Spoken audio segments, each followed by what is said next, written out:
Hey, oh, there we go. Hi, everyone.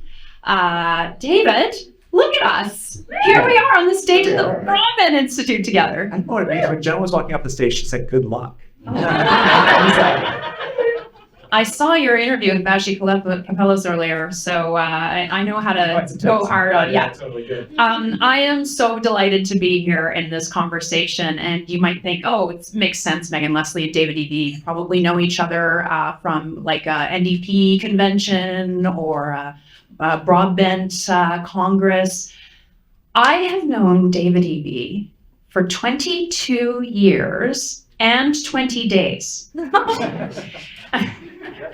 I did the math.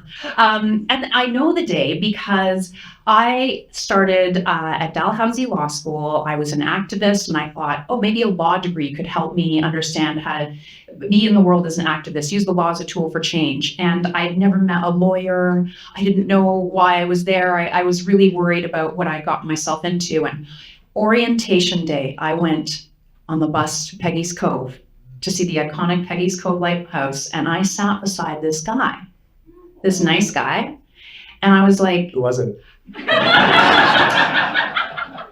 later. Wait for it, Dave. Wait for it. So I sat beside this guy, and he's like, "Hey, what are you doing? Why did you go to law school?" And I told him about how I'm nervous about this. I don't know why I don't know that I want to be a lawyer. I'm an activist, and did I just sign up for 3 years of misery? And David said, well, I'm an activist too. And so there's two of us. There's got to be more. Why don't we start an activist group? And we started the social, who's salsa from the back, right? Emily Tamman, who's also a member of the Social Activist Law Student Association. And here we are, reunited again.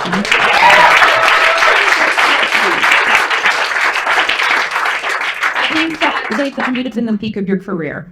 Very good days. You know what I often think about is, remember the young woman who in first year, very early on, left law school to just work with horses? Do you remember that? Do you ever think back to her? I think of her sometimes. I thought it was amusing at the time, but now I look back and she was onto something. She's probably got some work-life balance. So, Dave, after graduation, right away, bam, you were in the downtown east side. You were working on human rights, on housing rights, on drug policy. When a lot of us were like, oh my God, what am I going to do with this degree? You were in there right away. Tell us a little bit about your experience doing that work and how it all happened. Well, that's a good question. And thanks for coming. Thanks so much for coming out. I know there's so many things going on in this town, and I got to meet at Broadbent, and so it's been a night already, and we're just getting started. Jagmeet, thank you so much for sponsoring. I've got a bunch of colleagues here as well. The Minister for Tourism, Arts and Culture is up there. Minister for...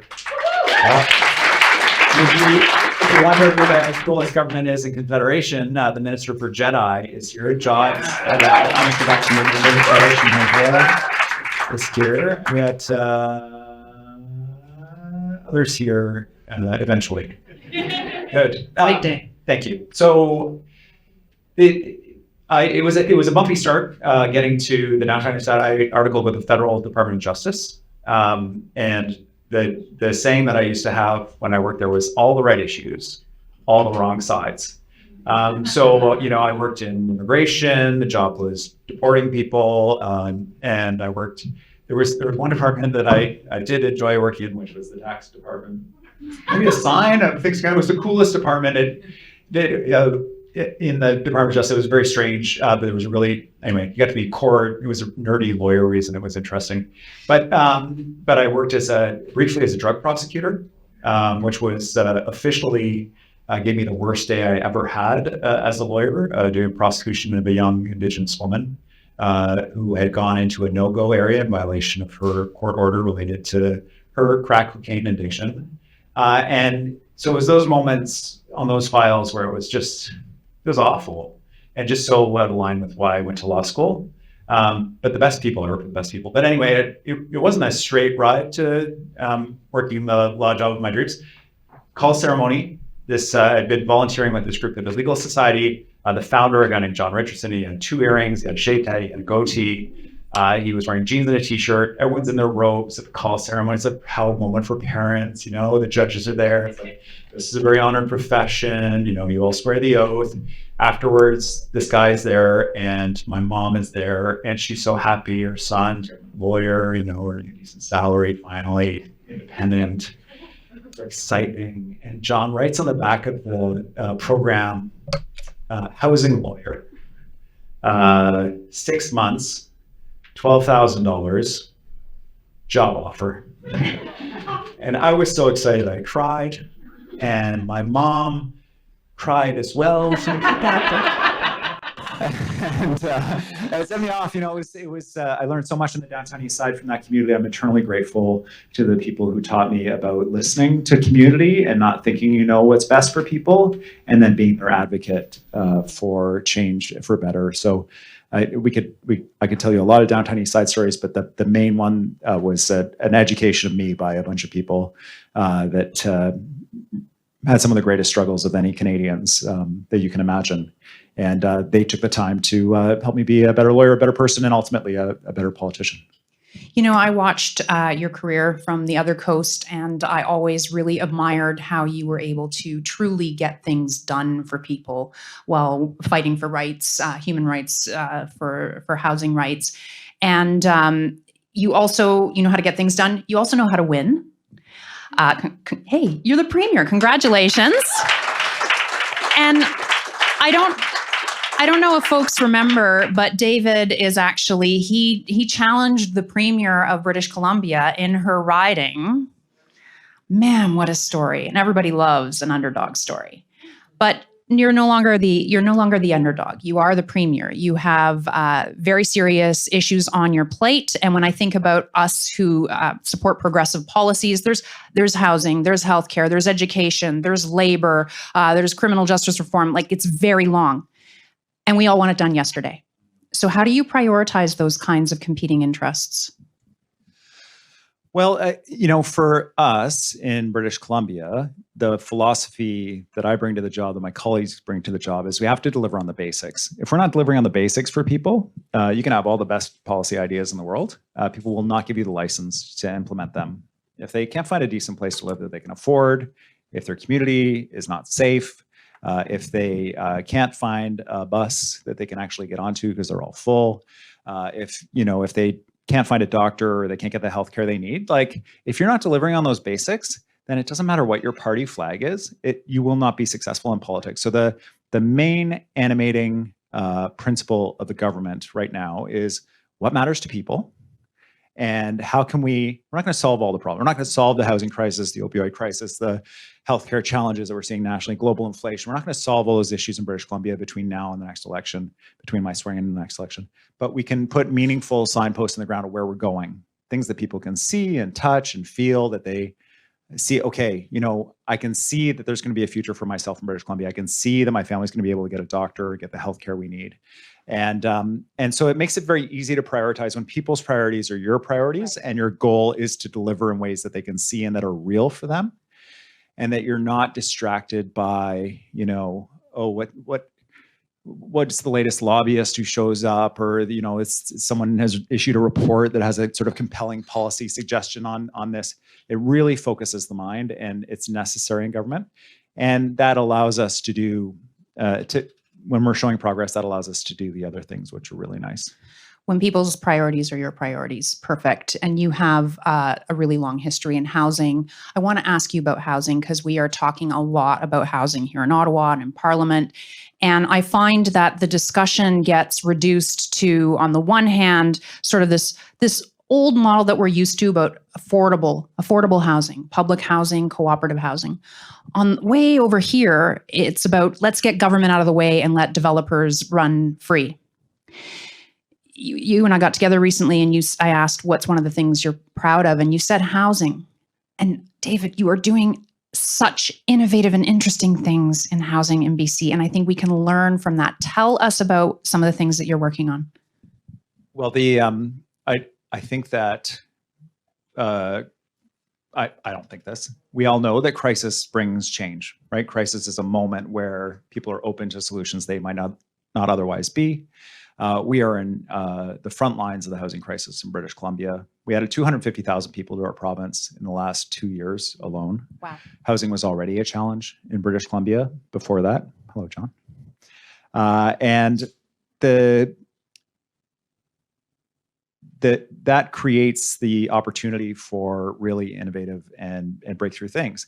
And the fun thing about what's going on in British Columbia is we have a housing plan right now that's backed by activist groups, from anti-poverty groups to sort of YIMBY housing folks, all the way through to the home building industry. They're like, yes, this is what we need to be doing, and everything in between.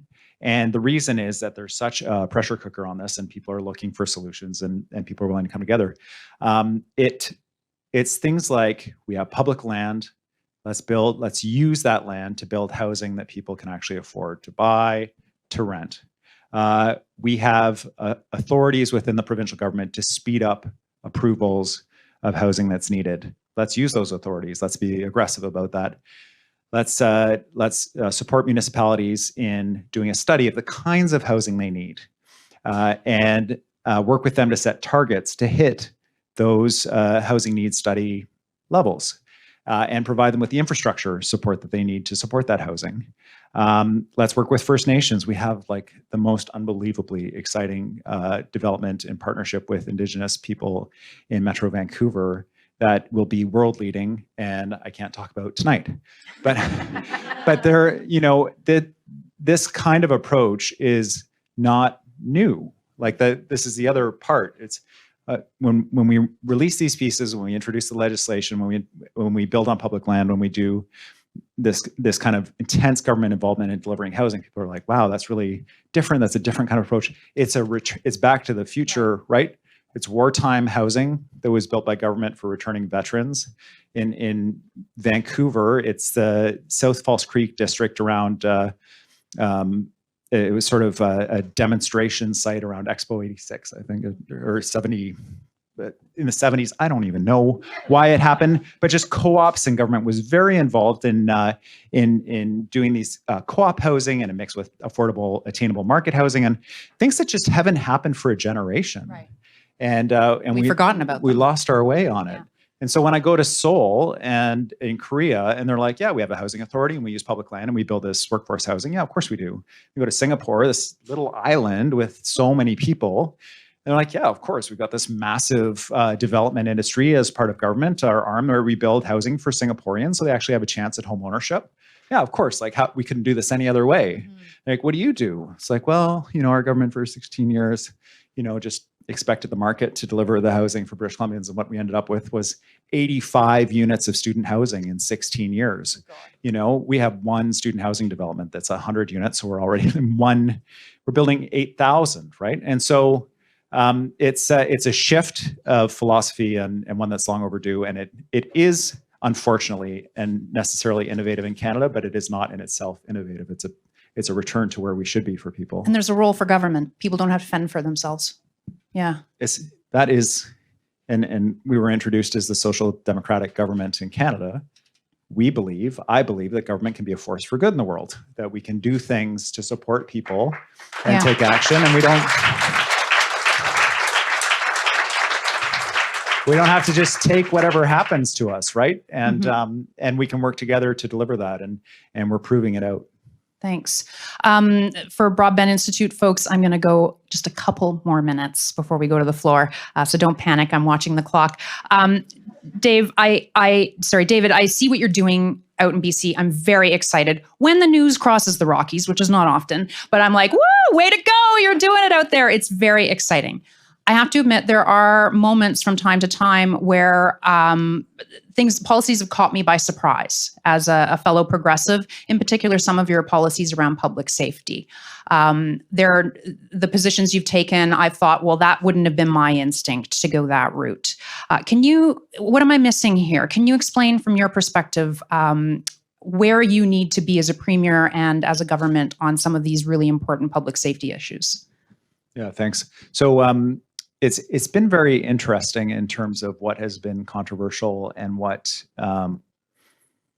the positions that our government has taken that are celebrated by the progressive community. I never thought that announcing that we wouldn't use the notwithstanding clause as a government to trample people's rights and collective bargaining would be a popular and necessary thing to say.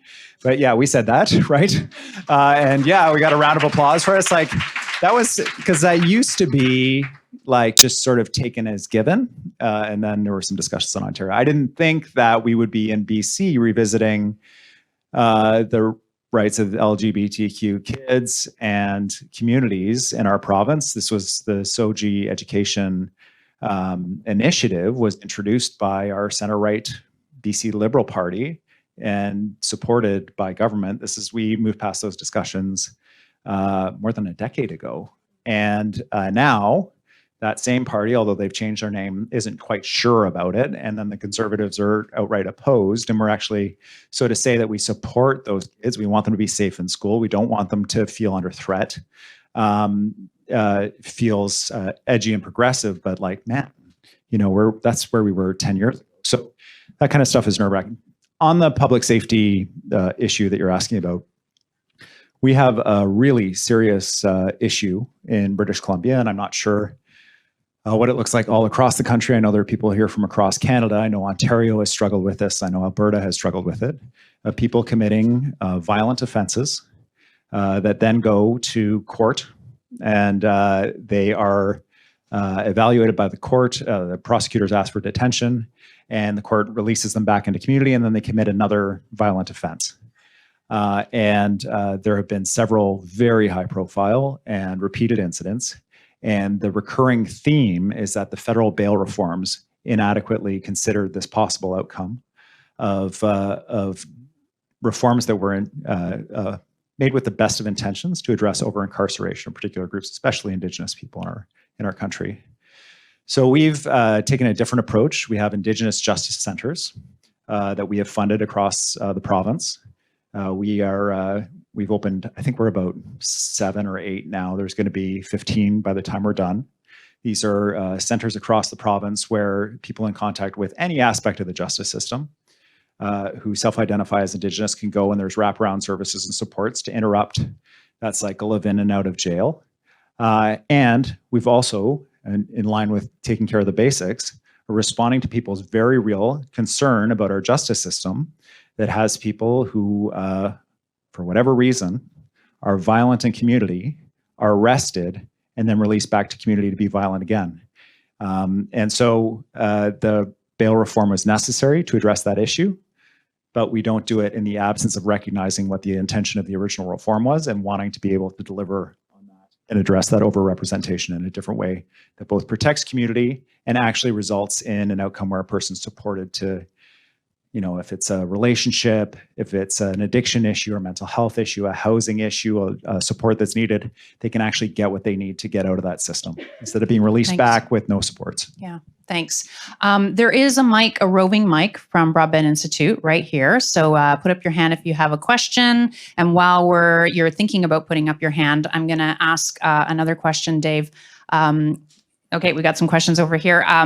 Just resource economies, and those of us in progressive circles, there's a tension there as well. The resource economies provide good jobs for communities, but how do you balance that with climate change and environmental goals? How do you balance that with diversifying the economy? BC, your resource economy, textbook example. How are you making that balance? There's so many profound challenges around this. So in terms of whether you're talking about old growth forests or you're talking about LNG or just generally our province's approach around climate, we have passed legislation that enables us to set caps on different sectors, including the oil and gas sector, for emissions, which we have passed. We're the only jurisdiction in Canada that's done that.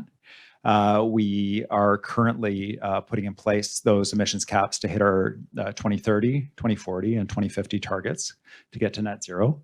And we're shifting. So we used to, in the provincial government, the previous government had an LNG promotion office. That office is now our hydrogen office. We have 19 clean green hydrogen project proposals in British Columbia, 2 of which are very advanced, very exciting. The head of Fortescue, which is a huge Australian mining company, flew to Prince George just a week and a half ago to meet with the mayor and the head of the local First Nation, Lheidli T'enneh First Nation, around a $2 billion green hydrogen facility in that city that's really struggling with downturn in the lumber industry and traditional industries not being as available. In that same city, on the site of an oil refinery, Canada's first biodiesel refinery, located because of our low carbon fuel standard in Prince George, so that those oil refinery workers can see a future where it's zero carbon and they still have good jobs in community. This is essential. I can't underline how essential it is for the climate movement, for people who care about climate, that people who work resource jobs, resource dependent communities see real jobs, that they see real opportunity for their community, because we will not be successful as people who care about climate change in convincing people that if they have to move from their home community or they can't build a life for themselves under our policies, they're going to vote for the people who say you can stay exactly where you are, you can keep doing exactly what you're doing. And so they need to see a future for themselves. And every BC resource worker needs to be seen in British Columbia, is what we're working on, as being on the front lines of climate change fighting. This is what they are doing when they are producing the greenest aluminum in Canada at the Elcan smelter. We need to be proud of that. We need to celebrate that. That's amazing. When they're producing hydrogen or biodiesel, when they're producing timber products that are low carbon, this is exceptional work. So we're transitioning, and it is, people regularly lose track that this is a transition, and we are leading the way in British Columbia. And space for that within the climate movement would be welcome, even though we're the easiest target because we care about this stuff, right? You can show up and lobby us. We care about it. We'll take the meeting. We're keen. We have a Climate Solutions Council. And we also need the rest of Canada, the rest of the world, and we need to build a lot of stuff. So some lobbying around building the things we need to get there would also be welcome. Thanks. There's my marching orders. We have a question up here. Okay, we've got the mic. Okay. Oh, you're holding it for me. Amazing. Hi, Emily. Hi. Wow, you remembered. So yeah, I'm a BC resident and a BC NDP member, and I just wanted to build off that climate question. And I think for me, I'm most concerned about the expansion of BC LNG, because when we look at the numbers, by 2028, BC will actually produce more gas than Alberta, and the Montney Play is Canada's biggest carbon bomb. And so I deeply appreciate all the brilliant transition work you're doing in communities, and I think we need to do more of that, and to expand the options in communities that are looking at LNG terminals right now. I don't think that they actually have many options beyond LNG. So I'm curious, what you're doing on that front to provide direct alternative options to folks that are looking at LNG terminals right now. But yeah, I really want to know how you reconcile those two things when it comes to phase out and expansion. Thanks, Emily. Good question. Yeah, absolutely. So one of the projects that I know was of concern to people was Cedar LNG. So Cedar LNG is a project of Haisla First Nation. It's an offtake from the main line from Canada, LNG Canada, and Chief Crystal Smith of Haisla First Nation negotiated that. It was part of the agreement that they reached around accommodation with the company. It is part of their community's vision of being net zero carbon in some pretty cold parts of British Columbia, where there's a lot of oil and gas burning in order to stay warm and produce energy. They will be able to do it. When you have a First Nation and group of Indigenous people where this is their plan, this is their vision, this is what they're delivering. We have similar challenges around old growth in terms of,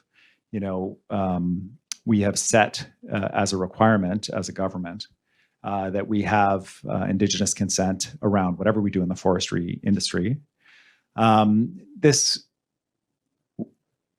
it's necessary for us to support that, I think. And there are people who disagree and people who agree. I was proud of Chief Smith and her people for that project that they did and that they are assembling and putting together as the largest Indigenous energy project in North America. And we also know that fossil fuel infrastructure's time is limited and that we need other options. We need to be moving to other places, which is why we're doing the big hydrogen push. Which is why we're doing the push around critical minerals. We have a nickel mine in British Columbia that has the potential to provide 25% of North America's battery nickel that we need. That's a partnership with 4 First Nations in the Prince George area, Fort St. James. And these are chronically impoverished communities and climate-friendly and necessary solutions. And so it's not easy. I don't pretend it's easy. And we are doing our part in British Columbia. And frankly, I think we're leading the way on this issue. And if we want to avoid what we're seeing in the United Kingdom with climate backlash and conservative governments across Canada feeling that this is the time, if either of the other parties that we're running against, the Conservatives or BC United, are elected, they will rip up the climate plan and they will just let her rip. And so this is the political environment that we live in. And it's the transition that we're a part of and that we're leading the way on. And you're right to push for more. That's your job. And my job is to find the path with my colleagues in supporting the people of our province and transitioning to a clean future. Thanks. Okay, we're back with another question. Hi, I'm Laís from Equal Voice. We were talking minutes ago about women in politics. That is our raison d'etre at Equal Voice. We have give tools to women to run equally and stay in politics through our campaign schools and other initiatives. And as we were talking, I remember about the episode that you made a comment on social media in the weekend with 2 MLAs, one from NDP, other from the BC United, 2 women that get together to tackle very serious threats that they were receiving, online harassment. And one of our studies in the last year showed that at least 65% of women that are really thinking about run, their main concern is safety and being victims of online harassment. So you as a premier and other leaders, what can you do to make this a safer environment for women in politics? Thanks. Yeah, great question. Yeah, we this is a profoundly disturbing thing where our Minister of Post-Secondary and Future Skills, Selena Robinson, and Eleanor Sturko from the other party, they're advocating hard for their communities. They're doing what they think is right, and to be met with threats and the suggestion of violence and is so awful. And you can totally understand why many people would take a pass on politics right now, even just the sort of level of online discussion and the dissent that we've seen. But the safety issue is a profound one and a serious one.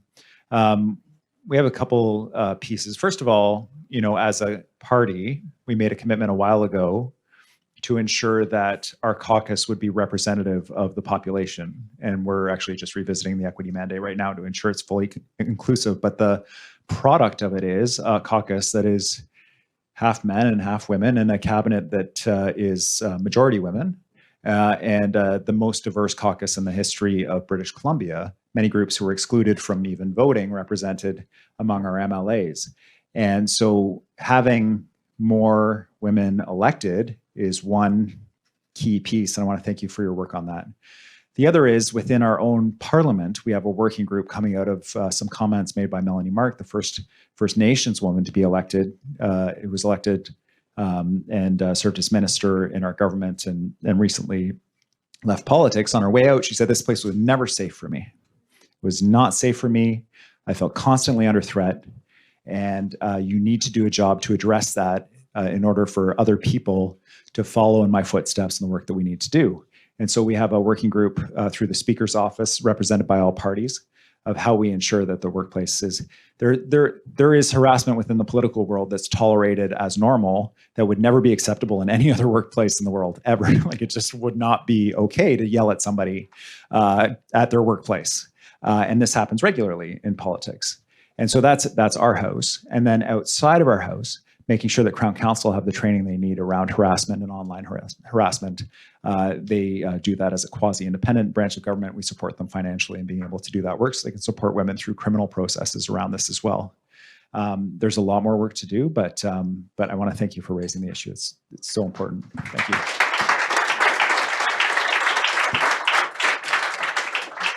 Okay, back with the mic. Any questions? Okay, going over here, different side of the room. Okay, ask your question. Thank you. Thank you. My name is Catherine. I'm from Ottawa. Just want to talk about.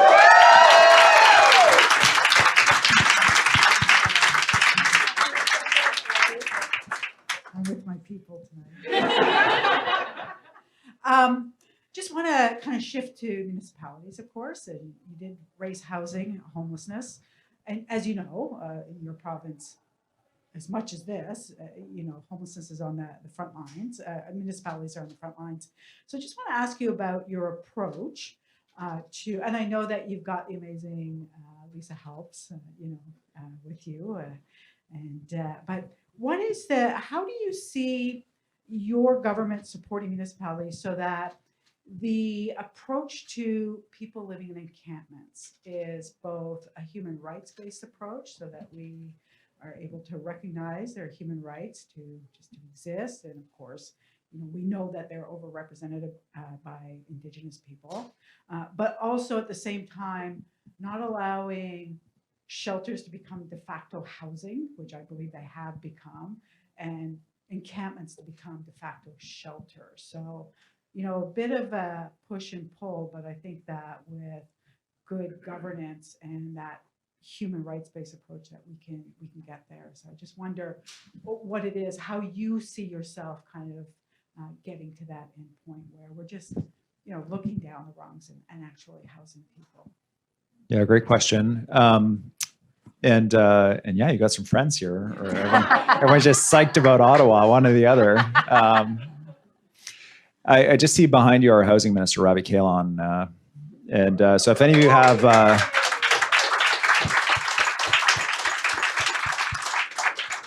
you have detailed housing questions, you're a real housing nerd. That's your guy right there. And then I saw Rob Fleming come in, Minister of Transportation. Oh, there he is over there. So any transportation related questions? Nate, drop some of your data on Rob Fleming. You'd really appreciate it. I had a good conversation with Nate earlier about our transit rescue plan. So encampments are one of the profoundly challenging areas that we face right now in terms of our relationship with cities, for a couple of reasons. But the most obvious is that people see the encampments. Regardless of their political spectrum, they're worried about them. They're worried. They either on the far right, they want it bulldozed, everybody out of there. On the left, progressive view, it's like, how can this be in such a wealthy, affluent society that we have people living in these kinds of conditions? So everybody's concerned about it. And we have city councils that represent that whole array of views in British Columbia. And so what we're trying to do is bring some standardization to the approach to encampments. We have something called the Heart and Hearth program that Ravi's team has started. And it involves coordination, first of all, entering into an agreement with the city around that we're going to work together. We're not going to unilaterally go and do whatever we want. We're going to work together on this. We're going to identify where people are going to go. We're going to have the outreach workers working with people who are living outside to bring them in and to have a coordinated push in cities around addressing the encampments that they face. We simultaneously have a bunch of lawyers who do the work that I used to do of saying, you can't just move people along. You have to respect their human rights and going to court to stop cities from addressing encampments. And we have a series of court decisions that sort of started with the notion that you need to have somewhere for people to go If you don't have somewhere for people to go, then they have a right to camp in parks. And the most recent decision we got, which was a sort of interim decision in the city of Vancouver about an encampment that said, not only do you need somewhere for people to go, but it has to be uniquely tailored to the particular needs of the individual that's at the encampment. That's a really hard thing to do. So social workers don't want to go into encampments unless they're accompanied by police. And once they're accompanied by police, people don't want to talk to the social worker. And so to identify somebody, know what their needs are, and be able to address that need at an encampment site is really challenging. And so we're trying to find a path forward.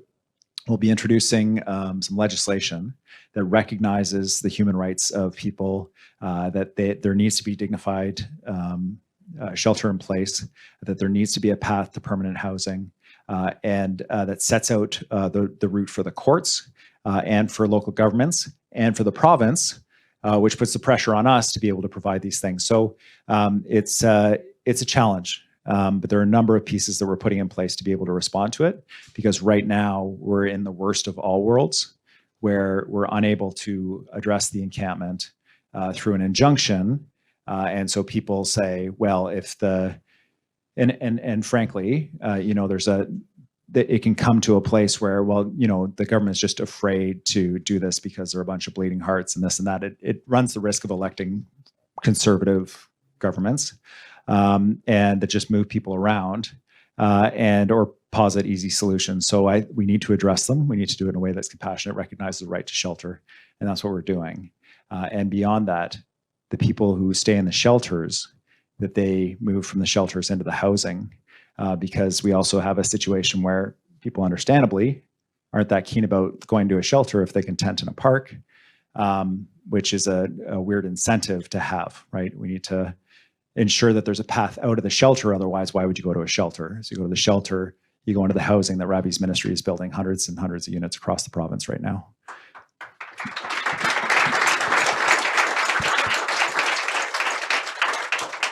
David, they let me have the very last question. So you're premier now. All the problems are solved.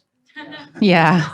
So that's my question, though, quite seriously. I mean, you are showing such leadership in British Columbia. Thank you for coming to Ottawa and showing us here in Central Canada what that kind of leadership can look like in government, that there's a role for government to play in our lives. So we have these vibrant, strong communities. What do you need from us? What do you need from people who care about progressive politics, from organizations like the Broadbent Institute, from civil society? What do you need from us to ensure your success on all these important issues? So a great question. A couple of things. One is it would be great to have another NDP premier around the Council of Federation table. So, yeah. Manitoba, here we come. Front row, Manitoba, all hands on deck. It can be, it's a tough table. Let's put it that way. Okay, it's a tough table. We had a few moments at the Human Rights Museum, ironically, in Manitoba recently that it would be great to have a few more friends around the table. So please work with your local candidates to get them across the line. And if you can go to Manitoba and hustle, please do. Please. The second is, we are always on the lookout for things that have worked in other places that we can incorporate in British Columbia that are consistent with our values and have shown results. And so we welcome that kind of policy advice about things that we can build and do together. I think that as a movement as a whole, the more we're talking about building things, the more we're talking about creating things and doing things, and the less time we spend opposing things is really helpful. I am a big YIMBY person. I believe very strongly that we need to be building the homes that we need to be building the clean electricity generation and transmission. We need to be building and supporting those companies that are consistent with the kind of country and province we want to build, that build up communities. The government can and should be involved in all these things. And it does go to the neighborhood level. And so I encourage you to look at proposals around housing, around initiatives that are happening in your communities, around, is it a chance to organize proactively to build something or to support something and to use that as a basis for organizing.